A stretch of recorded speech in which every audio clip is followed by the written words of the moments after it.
Hello everyone, how are you doing? This is MD Tech here with another quick tutorial. In today's tutorial, I'm going to show you guys how to change the mouse cursor color and pointer size on your Windows 11 computer. So this should hopefully be a pretty straightforward process here, guys. And without further ado, let's go ahead and jump right into it.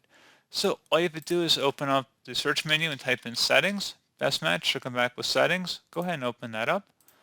On the left side, you want to select accessibility. Just go ahead and left click on that. And then on the right side, you want to select where it says mouse, pointer, and touch. So go ahead and select that. And now at this point, you can select different styles and colors of different pointers you would want to have on your computer. And if you scroll down, you can adjust the size of the pointer as well.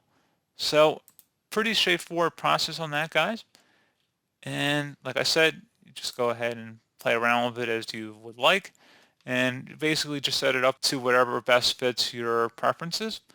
So pretty straightforward process, guys. I do hope I was able to help you out, and I do look forward to catching you all in the next tutorial. Goodbye.